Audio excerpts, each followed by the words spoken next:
Good evening, Rian Kutsia, Fortis Proactive Defense Solutions. I'm back with Ridwaan Syed from SA Tactical, and he's also the senior loan operator instructor down in KwaZulu-Natal. Ridwaan, welcome back. How's it, Rian? Thank you. Good to be back. Yeah, thanks for We making enjoyed the time last for one. me. It was well received as well. Yes, it definitely worked. So this time we're going to be talking again about red dot optics. I've been talking quite a bit about red dot optics, but it's such a running platform, and it's ever changing, and I think ever expanding, that it's always worth talking about this because there's always people who want to know more. So I'm going to kick off by asking you. I'm calling it a revolution, a red dot revolution, because I think in a way it is. Yeah. How has this changed the way we shoot today? And what would you say are the main advantages over your traditional iron sights, if any? Okay. So, funny enough, if you think back to medieval times, or you think back to caveman times, most of the weapons that were used back then didn't have a sighting system. So you use the weapon against an opponent, and your focus was on that opponent the whole time. And faced with danger and those people that have been attacked by someone, and even more so those people that have reacted or responded with a firearm, they would probably agree with me that in most instances, when you were ambushed or when the fight took place within close parameters, at first you didn't use your sights because you were threat focused, you were target focused, and because of the effects of fight or flight, your focus was on anything but your sights until maybe you get to a point in the fight where you realize, damn, I should be using my sights. So what it tells us naturally is that the human body, mind and body, wants to focus on the threat, on the target. But what we've done with, and I'm going to call it modern, with modern firearms, is we've thrown sighting systems on those firearms, and we no longer fight with a visual single focal plane. Now we're forcing ourselves, or we've been forcing ourselves to shoot with three focal planes, being the rear sight, the front sight, and the target. And there's a friend of mine, a student of ours on the loan operator program, and I was lecturing about it, and I was saying, the human eye, the human being struggles to focus on more than one thing at any given time. It's difficult for you to focus on two things, three things, four things. And he was saying to me, there's some pilots. Are you gonna try and run that one past the ladies? I won't go there. And he was talking to me about some pilots overseas who actually have the ability to watch two instruments at the same time, and he was saying how rare it was. And he agreed with me. And just think about it, what a complexity that we've been forcing ourselves for quite some time to try and focus on the rear sight, the front sight, and the target all at the same time, especially in a dynamic environment where there might be more threats. There might be a no person or a maybe person that turns into a no person, or a yes person that turns into a no person. So I actually needed to be aware of what is happening around me, and there could be multiple threats. But I forced myself to prioritize the front sight. Let's be honest, this is what we do when you shoot irons. You prioritize the front sight, secondary focus on the rear sight, and then lastly, your threat or your target. Okay, so how does the red dot fit in that? Okay, so yeah, the red dot. So the red dot is taking us back to being target focused or threat focused. It's the way your mind and body wants to work. It's what you're going to naturally do under stress anyway. We've already established that. So the red dot is taking away the complexity of focusing on 3 focal planes back to 1 focal plane. And if you know what you're doing and you become comfortable with it, it will also allow you to focus not just on one threat, but have a peripheral vision of other things that are happening around you as well, which is safer for the individual. And even for somebody, I mean, I don't talk much about sport because I'm involved in sport shooting. I'm a chairperson of a sport shooting club, but I'm not that involved. I'm more involved in defensive and tactical sports. But even from a sports environment, it allows you now to be aware of where your other targets are. So it's helping a lot of people to achieve something that they've struggled with for a long time. But at the same time, we call it the red dot revolution. Not everybody's comfortable with the red dot, and that's why we embarked on this journey to try and increase our skill sets and learn from some of the best people out there. And we're starting to impart knowledge as well on the red dot system. Not everybody is a revolutionary. No, certainly not. Just a reminder for the viewers that this red dot sight conversation will be a 2-part video series. So this is part 1, and if you like it, give us a like and subscribe to the channel, and thank you. Right? How does it work, a red dot sight? What is the principle behind this whole technology?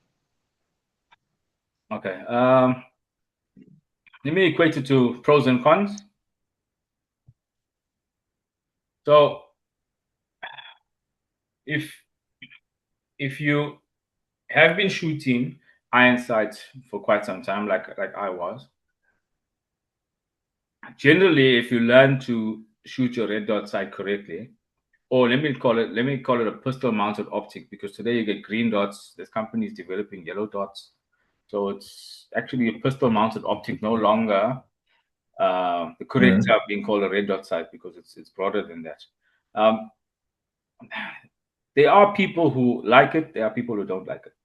But if you manage to get good training on it and practice, it should make you a faster and more accurate shooter. I think that's a guarantee, because everybody that I have come across, both locally and internationally, that now know how to shoot the optic equipped pistol with a PMO is shooting it better. And that's for pistols. We do have some people with long guns that shoot their long guns better with irons, especially with shotguns and stuff. But yeah, that's a different ballgame. I think that it boils down more to weapons handling and weapons manipulation as opposed to the actual sighting system. So how it works is it takes a dot, an image of a dot, and superimposes it on your target. So you can remain target focused or threat focused. And all you got to do is naturally bring that optics system or tool in line with your eye and the target and the threat. And that red dot or green dot or yellow dot will serve as a sighting system. If it's there, it means your muzzle is pointed in that direction and I can squeeze the trigger. So, okay, we know that there's different types of technologies at play, reflex, holographic, prismatic systems in terms of the optics. Can you maybe just touch on the differences between those? Yeah, okay. So with the majority of the red dots that we see, with the red dot sights that we see out there, they work on an LED system. So I'm not an expert when it comes to the technical aspects. Usually with these things, they usually ask the reps and the manufacturers and distributors to explain. But my broad knowledge is that there is a small LED that shows a light, whether it's red or yellow or green or whatever. And that light is then cast onto a lens, and a reticle or dot appears, which floats within that lens. and within the housing as well.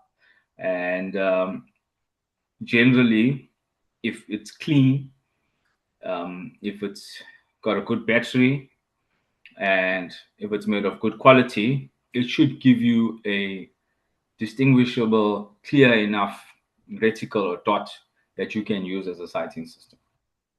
So when you look through that sighting, that window, the sight window, you'd be able to aim that dot on your target, similar to like how you would point a laser, on a target. Okay. And it generally allows for more faster and intuitive sighting as opposed to traditional iron sights. Like I said, giving the shooter one focal plane to focus on, which makes it easier on the eye. I would say, for me personally, makes it easier on my eye because I don't have to now try and squeeze, especially if I'm going to be running a long gun. For the long gun, I'm trying to squeeze my eye through an aperture to find a pin, and align them and still focus on the target. With the red dot being on there, it's simple. Bring it up, see it on target. As long as the dot's not too big, not too small, it does the job.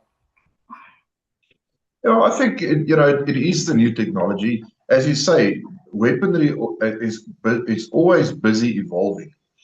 And as with everything, there's always people who kick against it. There's always people who jump in and go with it, and because it's new. And then there's always people in the middle who check it out, and then they start trying it out, and then they become convinced, and carry on. That's the way it works. And this optics technology is definitely here to stay. It'll be interesting to see where they go from here. Can you maybe just turn your camera a little bit down? Because there we go. Because now I could only see your nose. It was a bit like wearing a mask during COVID times again. You could see the mosquitoes on the ceiling. Yeah, it's mozzie time. That's the one part I don't like about summer. Yeah, and this is in KZN, so it's already hot. I think today it kicked off. Today it warmed up. I can feel it today, as opposed to the rest of the year. I'm starting to same up here. It was actually what I think the cooler weather seems to be over for a while now. What are the key performance factors about these red dot optics that shooters need to understand? You look at things like MOA and field of view, etc. Mm-hmm. Yeah. Okay. So people need to. You mean when choosing an optic before they buy one?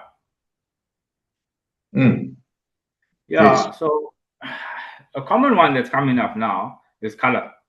So we ran a pistol-mounted optics course, Fortis and us together. Well, I represent Fortis in KZN. We ran one on Saturday, and we asked people what worked for them, what didn't work for them. And some people leaned towards the traditional red dot, and there were actually a number of people that were leaning towards the green dot. So firstly, I'd say dot color, because if you go and buy the dot, it's very difficult for you to return it. I mean, even me as a retailer, for me to take the dot back after the screws have been, worked on, they're scratched up, the dot might be scratched up, things like that. It's very difficult for me to do that. So you rather establish what color works for your eye. Different people have different ways of seeing it. Like with me, when I used to shoot in the military, when I used to shoot combat rifle, I considered getting an ACOG, and then when I got an ACOG, I went for red, and I soon found that the green reticle was crisper for my eye as opposed to the red. As much as some people say that, the green reticle is not going to work when you're shooting with shrubbery, for example, in the backdrop, you've got plants and trees and leaves and stuff. In actual fact, if it's a good quality optic, I don't find that to be a problem, because you can tell the difference between the reticle and the shrubbery that's out there. So green seemed to work better for me in that application. But when it comes to pistol mounted optics and general use, like on PCC, self-loading rifle, shotgun, I'm running red now because I like to have a standardized reference. So when I pick something up, there shouldn't be a bit of a lag time, because now my brain's trying to process, oh, why are you looking at something that's green? Why is it dot green? Why is it dot orange? So I standardize it to red, because I like standardization, especially when you build something for the possibility that you may have to fight with it. Simple works, and I've said this before in other podcasts as well. I say it in training. Simple works best when you're facing that with a dynamic, stressful situation. There are other things that Well, people should consider. Yes. no, that actually leads me to something else that I wanted to ask. Okay. Can you have too much technology in optics?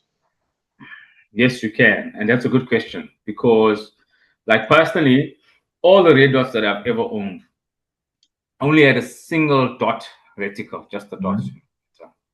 And whether it's a green dot or yellow, doesn't matter. I'm not one that likes fancy reticles, even on my dedicated marksman rifle. Simple reticle, because personally, I think that things can become too complicated very quickly, and when there's too much to look at, like we were talking about the three focal planes, then the brain has to process more. So I prefer to just have a simple dot. And also, one of the things that people love, I mean, we sell the stuff people love and they're always asking us for, is this shake awake, shake to wake technology. In my view, nothing firearms related should require you to shake it. That just doesn't sound right. Must shake something before. It's not a can of pepper spray. I shouldn't have to shake the firearm before I use it. And while I'm using it, it doesn't work. Now I shake it. And I've seen this so many times on the shooting range. I've seen people, I've noticed, witnessed people, shooters, dots failed it. Especially those shaky, wakey, achy, breaky heart dots. And yeah, that doesn't work for me. So simplicity, I keep it on. I mean, I've been running dots on some of my long guns for years, and some of those dots I had left on for months and months and months. If you buy a good quality optic, you can leave it on. It'll give you whatever 30,000, 60,000 hours runtime. So why do you switch it off? There's no need to switch it off. When it's time to go, it's ready. Pick it up, it's ready. You don't have to fiddle with adjustments and stuff. So I usually find a sweet spot that will work in low light and work in daylight as well. And I keep it on it. So I grab it and up. It's the same with EDC. If I'm going to EDC and I don't EDC a pistol mounted optic every day, I must make that clear. I don't, not every day. Especially in a duty environment, I can't. We get of course issued with firearms. We can't. So we must still. And funny enough, I spoke to one of our students and range officers this morning, and he'll probably watch this podcast soon. And he was telling me that he actually found that after having attended red dot or pistol mounted optic training with us, that it's actually made him a better iron sight shooter as well. Oh, okay. Yeah, because some of the techniques that we teach are techniques that helps build a bridge between your iron sight skill set and optics skill set. Because I was struggling with this, and I hope you don't mind me talking about this. I was struggling with this. I haven't been shooting optics on pistols for that long. A friend of mine, Dean, and I, we tried it out about 10 years ago. About 10 years ago, we tried shooting. Okay, I won't say what brand. Not that the brand is the problem. We tried to shoot pistol-mounted optics, and it just didn't work for us.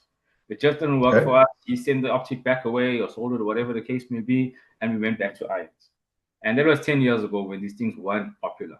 All right, about 8 years ago or so, I put optics on all the other guns.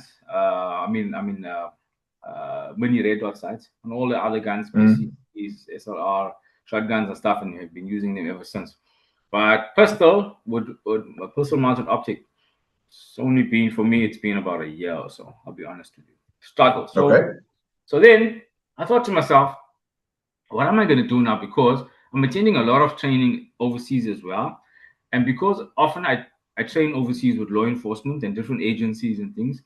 And the prevalence of red dot sights is kind of pushing me in a corner to go and learn how to use this thing correctly. Because every time I'm there, issued with a firearm that possibly has a red dot sights, or everybody else most people are running red dot sights because in actual fact, most law enforcement agencies now, and that's local, state, and federal, are allowing pistol-mounted optics.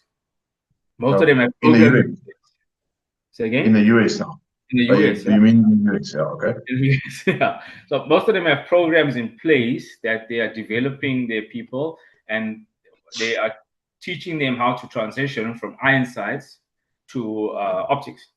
So I went and I trained with some of the best people that I could find out there. And so within a short space of time, within a year, I was able to catapult myself forward and be able to shoot a pistol-mounted optics really efficiently, to the point that even when I was on course with you must know Modern Samurai Project, Scott Jedlinski and them, I won one of those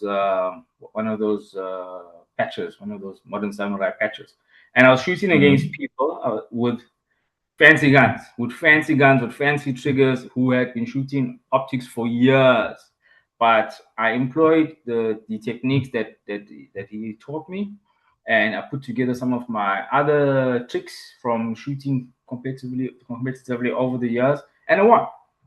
And so I embarked on a journey to try and bring back skills. I also did a pistol mounted optics instructor course with the guys from out of North Carolina, Nate and them at IBX Tactical, who are modern samurai instructors as well. And I looked at what works, because they travel the country training with many instructors in different schools. They've trained with 6 Hour, they've trained with a lot of the top schools out there. So they narrowed it down. I mean, they taught us when they did our instructor course, they gave us a couple of things that they found worked for them, you know. And what I found later on, after having trained with a number of other instructors, the last instructor that I just trained with in America a few weeks ago, last month, was Mike Johnson.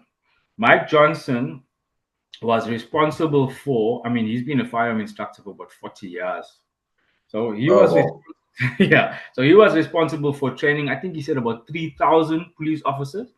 And his task was to develop and run a program that took iron sight shooting police officers and help them to transition into pistol mounted optic sight shooting police officers. So when I trained with him just a couple of weeks ago, I also found a lot of commonality. You know, a lot of things, maybe the terminology was different, but a lot of commonality in that. A lot of the techniques that were taught to me by Modern Samurai and IBX and some of the, I've trained with a number of trainers, some of the others out there, it worked. All those common techniques worked. A lot of the other things were unnecessary. So then I brought that back and I put together a syllabus together with Fortress, and we are now teaching it, and it's working. People are improving. Right. What are the most common red dot systems available in South Africa? And at the same time, I suppose we're talking specifically about the quality ones generally. Okay. Do the retailers and specifically the manufacturers offer a good and a solid, reliable after-sales service?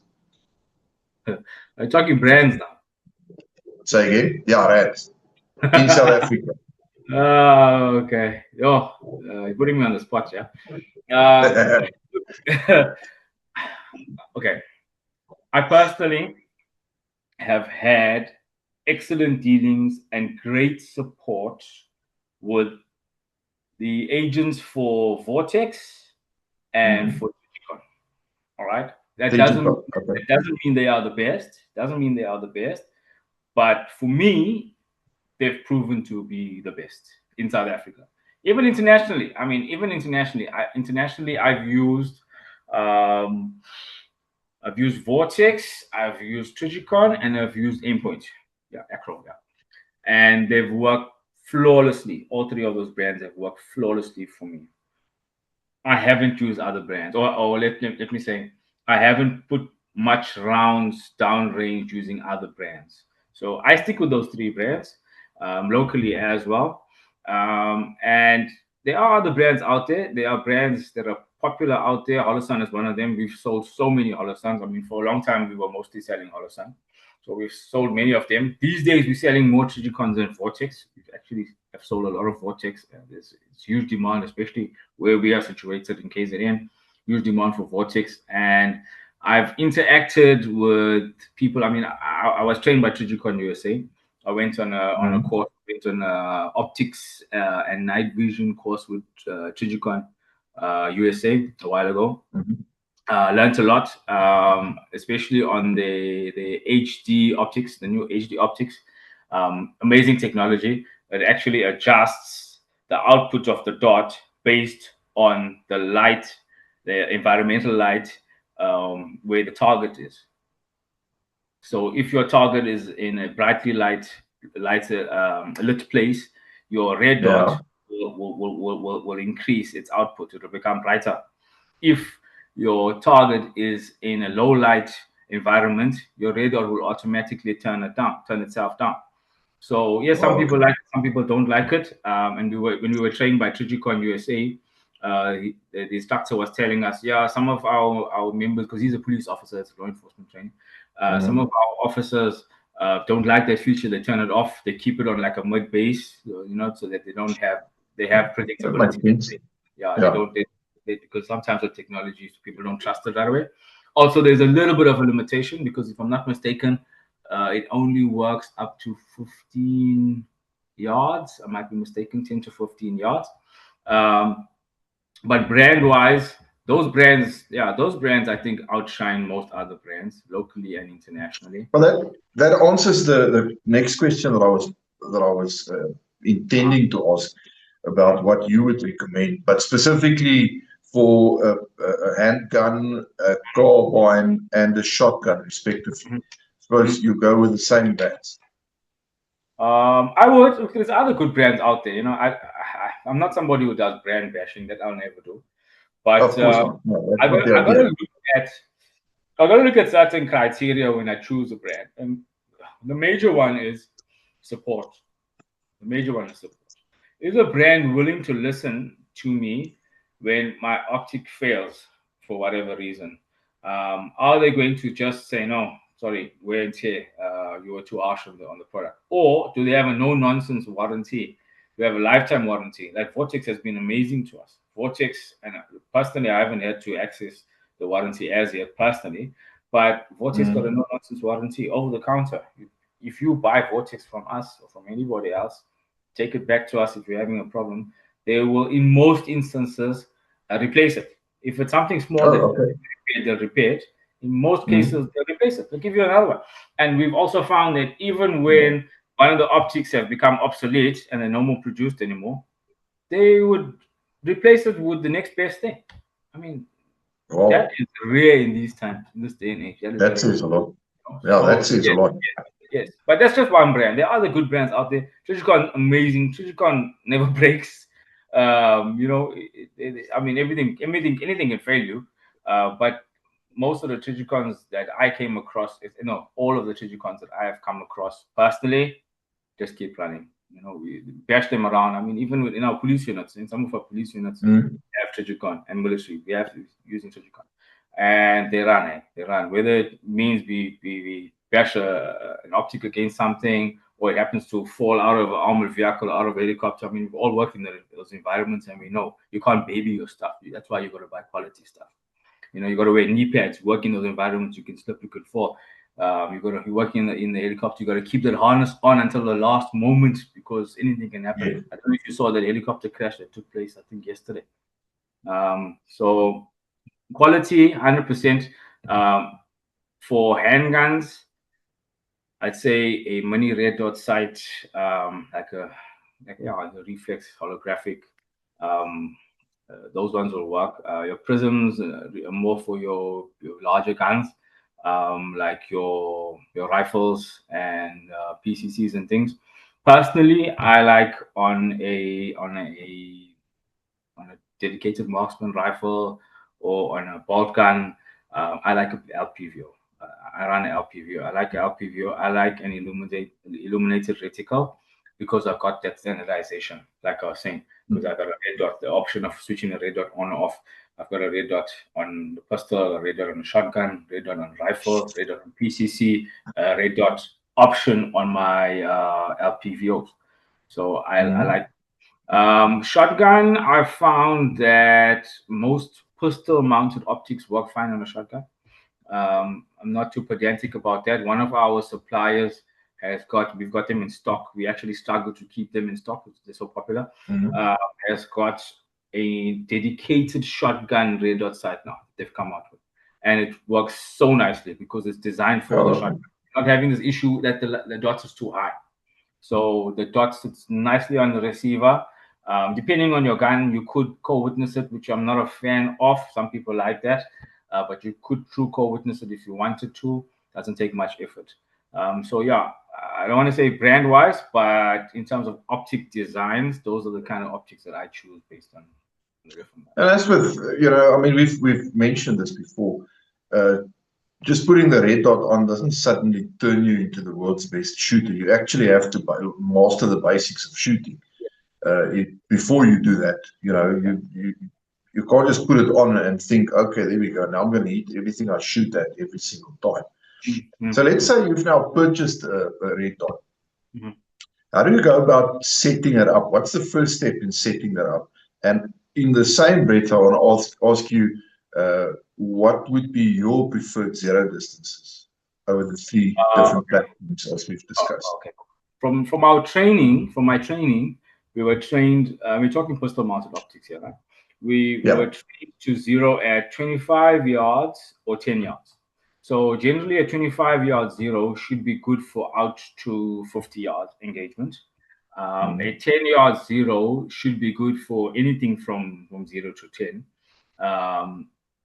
Even up to 15, it should work just fine. It's for self defense. I think for somebody who carries a concealed carry self defense, they call it, self defense pistol, section 13 pistol. I think a 10 meter zero would be good on a pistol, especially on a small pistol. So yeah, it's a 10 meter. I mean, meters and yards are not far off, right? It's like 0.9. So 10. We were taught 10 yard or 25 yard zero. Okay.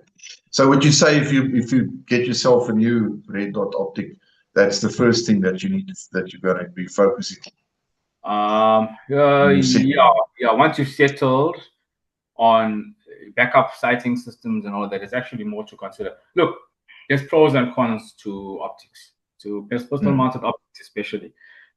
Anything electronic can fail you, right? And that's the reason why some people are slow to move over to pistol mounted optics. But yeah, there's pros and cons. When it comes to pistol mounted optics, your battery could fail you. A dead battery, low battery, faulty contacts. And if there's no power, the optic doesn't work, the dot doesn't work. You could have a broken glass. You could have a dirty glass. You could have mud in the glass. You could have bodily fluids. Somebody could be blood inside there. There can be rain, there can be snow. It can fog up. Funny story. On Saturday we were teaching. We spoke about these things, and the one guy was like, "Okay, we're done. The course is over. We know this thing is not meant for us." It was funny. And I was saying to guys that we are actually taking something that's traditionally meant for sport and opting to carry it for EDC. And therefore, we need to understand that there are certain caveats, there are certain limitations, but at the same time, there'll always be pros and cons to everything. The pros are, if you have poor eyesight, you're suffering with your eyesight, then this is going to allow you to shoot accurately again. Yes. So then you got to look at the backups, like I was talking about. Some people choose to put like suppressor height iron sights. I'm not a fan of that personally, because you got a little window, and that's also another debate. We can go into that about window size. When you try to cram too much into that little window, you're limiting the space for you to actually work with that dot and for you to see what's happening in there. So for me personally, like on my most of my pistols, what I've done is I've done what they call a combat cut. So I've taken the pistol mounted optic and pushed it as far back as possible on the slide. I've placed the rear sight in front of that optic and turned it around so that the rear side is blackened, and then the front side, standard height front sight. So I can use that rear sight to rack the pistol. Okay, this is not another pistol mounted optic, but I can use that rear sight to rack the pistol if I have to. Okay. And it's not too busy inside that side window, if you get what I'm saying. So that's what I do. But then some people go with bigger sights and stuff. But we teach techniques. I was taught about 6 techniques overseas on backup techniques. If your dot fails, what you can do, what you can use as a secondary sighting system, as opposed to having backup iron sights. So let's just say you don't have backup iron sights. So there are other things you can do, and it works. When we teach people on course how to use these different features on the firearm, it works. They still, especially at CQB distances, at usual self-defense engagement distances where the ambush takes place, like at 10 meters or less, it works. So they got to look at those things. They got to look at, I say, the size of the optic, and now I'm going to come to that controversy there. The size of the optic, for me, the size of the optic is important if I'm going to put an optic on a concealed carry fire. If I want to really conceal this firearm, the optic can't be big, because what happens is your overgarment, your shirt, starts to take the shape of that optic, and then it's hard to conceal. Yes. Therefore, I want to go with a smaller optic. But if you are taught the correct techniques and you're using occluded eye vision, size of the window, size of the glass shouldn't really matter that much, because when you shoot red dots or you shoot pistol-mounted optics, you shoot with both eyes open. So those are considerations. And then obviously buying quality. You try to buy the best quality you can afford, because this is a sighting system often on your self-defense gun. And things fail you, but the more you spend, generally, the lesser the likelihood of it failing. Ridwaan, can you explain co-witnessing? Okay, yeah, sure. So co-witnessing generally has to do with mounting optics on a firearm, and where your optics sit, or where your reticle sits in relation to your original iron sights that are on the firearm. So most people will go for a 1/3 co-witness or a true co-witness. I'm not a fan of true co-witness, because now I've taken half of my vision and I've blocked it with the iron sights. Why would I do that? The third co-witness is not bad, because in the bottom third of that sight window, you can still see your iron sights. But then you get other backups. I mean, some people run backup sights at 45 degrees, so then they turn the long gun, for example. There are a few limitations there, like when you're doing building work and stuff. You might not want to turn your rifle based on where your weapon light is. It might not work for you as well. Based on certain techniques, it may not work. Some of the military units around the world, what they do is they will put a backup optic, like a mini red dot sight, above the optic, above the main optic. So above the LPVO or above the prismatic sight, like an ACOG, they'll put that above there. So it's still kind of like within the same line of sight. So it's just they got to drop that rifle a little bit more, and you make use of the backup sight. So they're not having to tilt it right or left. Your weapon light still works the same. You can still run CQB techniques in a very similar manner. So yeah. Well, based on what you said earlier, I suppose if it doesn't work the way you want to, you can just shake the gun until it works the way you want. Yeah. I think it works for some people. Yeah. That, by the way, is a joke. Don't do that. Just don't. I think I'm going to drink to that. What are common mistakes that people make when they installing a red dot or zeroing it? Ooh, yeah. Some people. Okay, so your cut is important, right? So you get certain footprints. I think this is an important one to be left out. You get certain footprints. For example, you might get a Delta Point Pro footprint. You might get a RMR footprint. Might get an RMSC Shield footprint. You got to do your cut based on the correct footprint that you're going with. For me, I went with MOS because then I can change plates out because things change. If you go with a particular cut, you are stuck with that cut pretty much for life. And in South Africa, we don't have the freedom to just buy slides and discard the old one or have multiple slides and stuff because it's a licensed product. So Yes. your cuts is a major consideration, and then you got to look at how you're mounting it, because if you mounting it with a plate, then the plate goes in between the optic and the slide, right? So you need to use the right screws and all of that, and you got to buy a good quality plate because now you got more contact points. Excuse me. Yeah, so the choice is more than just buying the optic itself. So you got to look at what are the attributes that I'm looking for, what's supported out there, and what's the common footprints that's going to work for me, so that even if I got a bit of versatility, so even if I want to change my optic to a different optic, I'm not now stuck with an unpopular footprint, then now I can't change my optic. I want to move on to dry firing.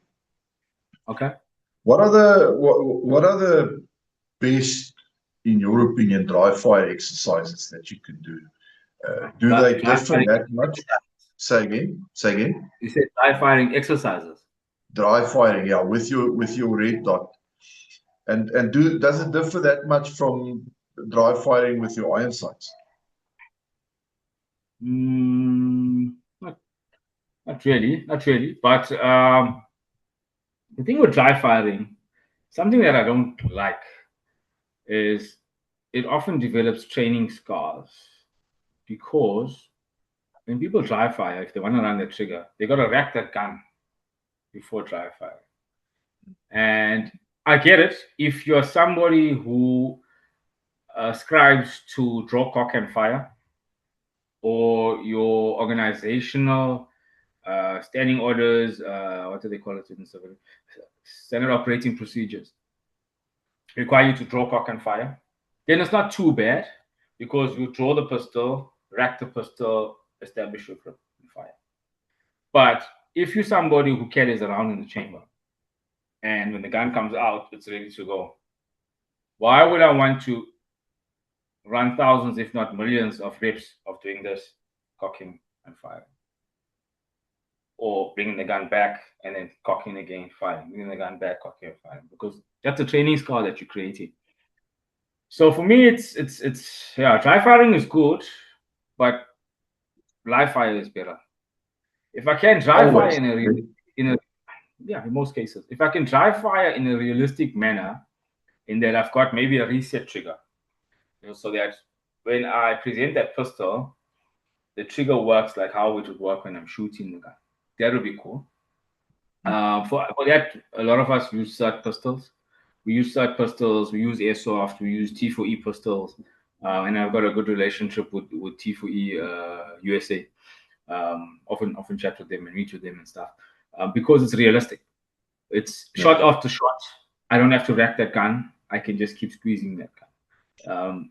That's what I want to train with. Training aids, your whole training regime, your training program needs to be realistic. If it's creating training scars for you, and I'm going to tell you a very interesting story about training scars, that I was actually somebody asked to interview me in the States and share the story with them, because they wanted to write an article about it.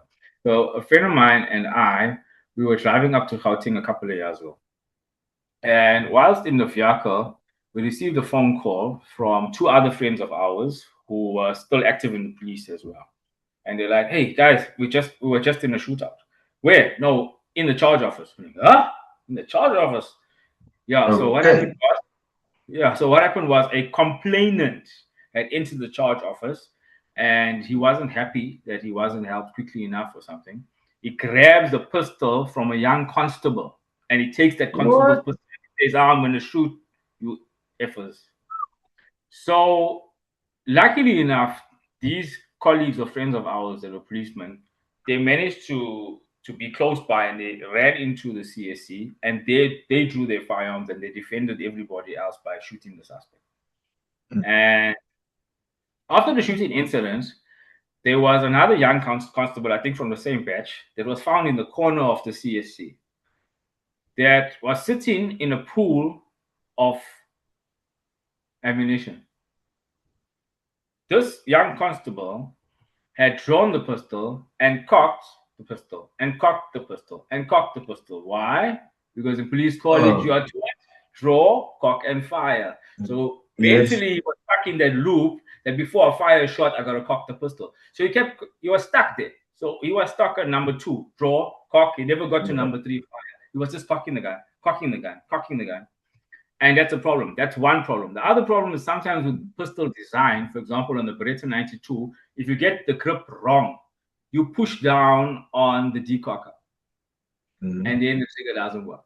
So if your technique in racking that firearm is incorrect, and you push down on that thing, and you can rack it all day long and try to squeeze the trigger all day long, it won't fire.